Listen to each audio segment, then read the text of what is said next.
2 నెలల పసిపాప చనిపోయింది. నడవలేని, మాట్లాడలేని వయసు, కులం అంటే ఏంటో తెలియని పసి మనసు, కేవలం కులం అనే అహంకారానికి బలైపోయింది. నాగర్ కర్నూలు జిల్లా కుమ్మెరలో జరిగిన సంఘటన యావత్తు ప్రపంచాన్ని ఉలికిపడించే విధమైన తీవ్రమైన సంఘటన అక్కడ జరిగింది. గణేష్ అనే ఒక బీసీ యువకుడు ఒక దళిత మహిళను మ్యారేజ్ చేసుకొని వాళ్ళ కుటుంబ సమేతంగా దైవ దర్శనానికి కుమ్మెరకు వెళ్ళడం జరుగుతుంది. అక్కడ ఆ గ్రామ సర్పంచ్ పెద్ద తుకారాం రెడ్డి తన అనుచరులతో కలిసి వాళ్ళను గుడిలోకి దైవ దర్శనానికి ప్రవేశం అనుమతించకుండా, దైవ దర్శనం చేసుకోవాలంటే డబ్బులు ఇవ్వాలి అని చెప్పేసి వాళ్ళకు బెదిరించడం జరుగుతుంది. దైవ దర్శనానికి డబ్బులు ఎందుకు ఇవ్వాలని వీళ్ళు అడిగిన క్రమంలో ఆ యొక్క సర్పంచ్ తన అనుచరులతో ఈ యొక్క గణేష్ను చితకబాదడం జరుగుతుంది. తను కొట్టే దెబ్బలకు అరుస్తూ ఉంటే తన భార్య చూసి ఎంత ప్రాధేయపడి అతన్ని వదలండి, తను చనిపోతాడు, వదలండి వదలండి అని ఎంత ప్రాధేయపడి కాలు మొక్కినా కూడా వదలని స్థితిలో కొడుతూ ఉంటే, కనీసం తన 2 నెలల పసిబిడ్డ ముఖం చూసైనా ఈ దుండగులు, ఈ మూర్ఖులు మారి కొట్టకుండా తన భర్తను వదిలిపెడతాడనే ఉద్దేశంతో ఆ యొక్క మహిళ తన 2 నెలల పసికందును ఈ చిన్న బిడ్డ ముఖం చూసైనా వదలండి అయ్యా, నా భర్తని వదలండి, ఈ చిన్న బిడ్డ తండ్రి అయ్యా చచ్చిపోతే బిడ్డ అనాథైతుంది అన్నట్టు తన రోదనతో మిన్నట్టుతో ఉంటే ఆ చిన్న పసికందును కూడా చూడకుండా చిదిమేయడం జరిగింది.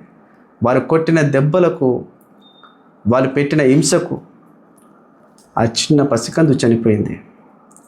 మరి ఇంత పెద్ద సంఘటన జరిగినా కూడా ఇంతవరకు కూడా మరి అక్కడ పోలీసు వ్యవస్థ ఏం చేస్తుందని చెప్పేసి చాలామంది ప్రశ్నిస్తూ ఉన్నారు.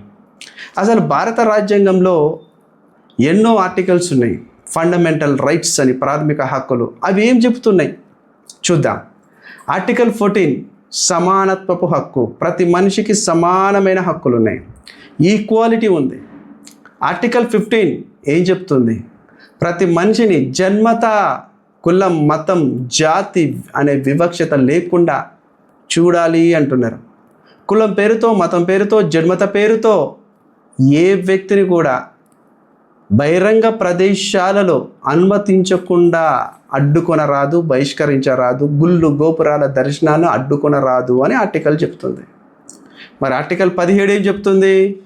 అస్పృశ్యత ఏ స్థాయిలో చూపించిన చట్టరీత్యా శిక్షకు అర్హులు అని చెప్తుంది. అంటే అస్పృశ్యత పాటించడం నేరం, పేరుతో, కులంతో, ఎక్కడైనా కానీ. మరి ఇంత బాగా భారత రాజ్యాంగంలో ఇంత గొప్ప ఆర్టికల్స్ ఉన్నాయి, ఇవన్నీ ఫండమెంటల్ రైట్స్ కింద ఉన్నాయి. వీటికి ఏమన్నా భంగం వాటిల్తే కోర్టుకు వెళ్ళచ్చు, న్యాయస్థానాలకు వెళ్ళచ్చు అని కూడా ఉన్నాయి. వాటిపైన శిక్షలు ఉన్నాయి, SC ST అట్రాసిటీ కేసులు ఉన్నాయి, చట్టాలు ఉన్నాయి. అమ్మాయిలకైనా జరిగితే నిర్భయ యాక్టులు ఉన్నాయి, చిన్నపిల్లలను చిదిపిస్తే గొప్ప గొప్ప చట్టాలు ఉన్నాయి. ఇవన్నీ లెక్క చేయకుండా ఇంత పెద్ద ఇన్సిడెంట్, ఇంత పెద్ద దారుణం, ఒక పసికందు తన ప్రాణాన్ని కోల్పోయింది. అసలు కులం అంటేనే తెలియని పసికందుకు కులమే బలి తీసుకున్నదంటే తెలంగాణ రాష్ట్ర పరిస్థితి ఎంత నీచమైన దుస్థితిలోకి వెళ్ళిపోయిందని మీరు అర్థం చేసుకోండి. కుమ్మెరలో జరిగిన ఈ సంఘటన యావత్తు భారతదేశం మొత్తం ఉలికిపడేటట్టు చేసింది. మరి ఇంత పెద్ద సంఘటన పైన ఇంతవరకు కూడా రేవంత్ రెడ్డి అన్న నోరు విప్పలే, క్యాబినెట్ మినిస్టర్స్లో నోరు విప్పలే. ఇక్కడ తప్పు చేసిన వారు ఎంత పెద్ద స్థాయి వ్యక్తులైనా కానీ మేము శిక్షించి తీరుతాం అని చెప్పేసి రేవంత్ రెడ్డి గారు అన్నారా, డిప్యూటీ సీఎం గారు అన్నారా? పెద్ద పెద్ద వాళ్ళే నోరు మూసుకొని ఉన్నప్పుడు ఇక్కడ చూస్తే చిన్న పాప తల్లి ఒక దళిత సామాజిక వర్గానికి చెందిన ఆమె, వాళ్ళ తండ్రి ఒక రజాకారు వర్గానికి చెందిన అతను. ఇటు రజాకారులు రోడ్డెక్కి వాళ్ళకు న్యాయం చేయండి అని బాధితుల పక్షాన లుల్లి పెడుతున్నారు. వాళ్ళ మమ్మీ పక్షాన దళిత సంఘాలు రోడ్డెక్కి ఈ బిడ్డ పసికందు ప్రాణం ఖరీదు ఏంటి, ఆ పసికందుకు న్యాయం చేయండి అని చెప్పేసి వాళ్ళ తల్లి తరపున పోరాటం చేస్తున్నారు, రోడ్డెక్కుతున్నారు. కానీ ప్రభుత్వంలో ఉన్న వ్యవస్థలు ఇంతవరకు స్పందించలే. చాలామంది పెద్ద పెద్ద వాళ్ళందరూ గ్రౌండ్లోకి వెళ్ళి లైవ్ పెట్టి చూపించినారు అక్కడ ఏం జరిగింది ఈ సంఘటన అని. విశారదన్ మహారాజ్ లాంటి గొప్ప గొప్ప మేధావులు వెళ్ళి అక్కడ జరిగిన సమస్యను వెలికి తీసి బయటకు చూపించినారు. మరి నిజంగా వీళ్ళ కుటుంబానికి న్యాయం జరుగుతుందా? ఈరోజు చూసే KTR గారు కూడా వెళ్ళారు, పెద్ద పెద్ద వాళ్ళందరూ కూడా వెళ్ళి ఆ గణేష్ కుటుంబాన్ని పరామర్శించినారు. అలాగే జరిగిన అన్యాయం పైన నిలదీసి మాట్లాడినారు. మళ్ళీ నేను చెప్తున్నా, మనిషి తిండికి లేదు కులం, మనిషి పీల్చే గాలికి లేదు కులం, మనిషి ఒంట్లో ప్రవహించే రక్తానికి లేదు కులం. మనం పుట్టినప్పుడు ఏ కులమో తెలియదు, చచ్చినప్పుడు కులం అనే పేరుతో చచ్చిపోతున్నారు. ఈ కులం మధ్యలో కొట్లాడుకోవడం, తన్నుకోవడం, చావడం అనేది మహాపాపం. ఇది వీటిని బంద్ పెట్టండి. ఇలాంటి సంఘటనలు ఎక్కడ జరగకుండా నివారించండి. చట్టంలో గట్టి పటిష్టమైన చట్టాలు ఉండాలి. కులం బేసుడు లొల్లిలు చేసిన, కుల వర్గాల బేసుడు లొల్లిలు చేసిన, ప్రాణాలు తీసేసినా కానీ తప్పు చేసినాడు వనకాలే. అలాంటి చట్టాలు ఉంటే ఇలాంటోడు చేసే చెడ్డ పనులు ఆగిపోతాయి. ఆ చిన్న పిల్ల 2 నెలలు కూడా రెండని పసికందు చనిపోయింది అనగానే యావత్తు తెలంగాణ సమాజం మొత్తంగా బాధపడ్డది. ప్రతి ఒక్కరు ఆ కుటుంబానికి అండగా నిలుచున్నారు. తెలంగాణ రాష్ట్రంలో తినే తిండికి మతం అంట కడతారు. అక్కడ మేడారంలో కోవాబాన్కు మతం అంట కట్టారు. ఫుడ్ జియాద్ అన్నారు. ఆ కోవాబాన్ను నిర్వహించే అతను ఆంధ్రప్రదేశ్ రాష్ట్రానికి వెళ్ళి వచ్చి పొట్ట కూటి కోసం వచ్చినాడు. వచ్చాడు బ్రతుకు తెరువు కోసం. అక్కడ కోవాబాన్ అమ్మితే అది ఫుడ్ జియాజ్ అన్నారు.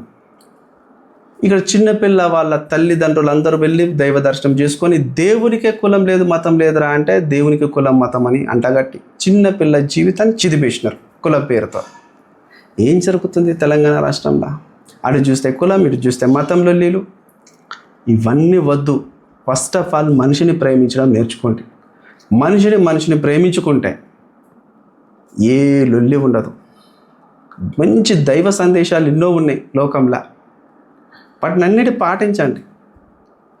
నిన్ను నీ వల్ల పొరుగువాడిని ప్రేమిస్తే ఏ లొల్లి ఉండదు. అన్నిటికీ ఒకటే పరిష్కారం: ఇతరులను ప్రేమించడం, ఇతరులపైన దయ జాలి చూపించడం. నేనే గొప్ప, ఆడు గొప్ప కాదు, ఇవన్నీ పనికిరావు. కలిసి ఉంటే కలదు సుఖం అనేది ఉన్నది కదా సామెత. అలా ఉంటే బెటర్. ఈ చిన్న పాప ఖచ్చితంగా ఆమెకు న్యాయం చేయాలి. ఎంత పెద్దవాళ్ళు ఆ లొల్లీల ఇన్వాల్వ్మెంట్ అయ్యి ఆమె జీవితాన్ని చిదిమేసినారో ప్రతి ఒక్కరిని చట్టం దొరకబట్టాలి, చట్ట ప్రకారం శిక్షించాలి. 8 మంది ఉన్నారంట తప్పు చేసిన వాళ్ళు. అందులో 3 ఏమో దొరికినారంట. మిగతా వాళ్ళందరూ అప్స్కాండింగ్లో పరారీలో ఉన్నారంట. వాళ్ళు ఎక్కడ ఏ దేశంలో మూల ఏడ దాగున్నా, ఈ విశ్వంలో ఏ మూలకు దాగున్నా కూడా వాళ్ళని పట్టకరండి. ఖచ్చితంగా వాళ్ళను చట్టంలో, చట్ట కోణంలో, చట్టం ప్రకారం వాళ్ళకి శిక్ష ఇవ్వండి. అప్పుడే ఆ చిన్న పిల్లకు న్యాయం జరుగుతుంది, వాళ్ళ కుటుంబానికి న్యాయం జరుగుతుంది. మరొక మారు చెప్తున్నా, ఇలాంటి వాటిని ఖచ్చితంగా యావత్ తెలంగాణ సమాజం మొత్తం ఖండిస్తుంది.